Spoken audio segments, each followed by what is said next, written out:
In this lesson, let's go over using pendulums as a divination tool.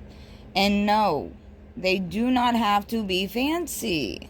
Most commonly, you will see witches using crystals as pendulums, and usually they're clear quartz or tiger's eye, obsidian, amethyst, anything that helps to enhance the third eye and one's intuition. Crystal pendulums can be made up of a solid point crystal. They can be made up of several different crystal chips encased in resin, or even several different types of crystals fused together for healing purposes. Other varieties such as wooden and metal pendulums as well. The problem with metal pendulums, however, that I find is if something that metal is attracted to is around, it will definitely fuck up your reading.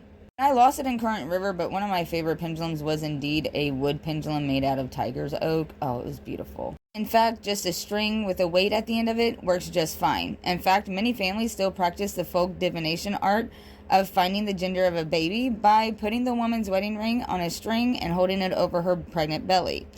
Up and down is a boy, side to side is a girl. This method has been used for generations to try to determine the gender of a child. What about holding your pendulum? Is there a right or wrong way to do that? There are two different methods. The long string method, which is where a majority of the string is hanging down and you're allowing the crystal or the pendulum weight to swing freely. From what I understand, it is a little easier for spirit to manipulate it this way.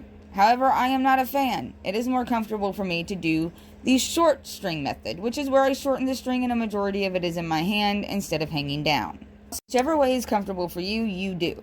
One thing I do like to make sure I do, however, is stabilize my arm on a hard surface like a table or armchair, so that way I know I'm not interfering in any way. Pendulum board is not a must. I have never owned one. However, I have always made pendulum charts, and an ABC 1, 2, 3 chart is a must. It is an endless possibilities of finding endless answers. But you can make pendulum charts for anything.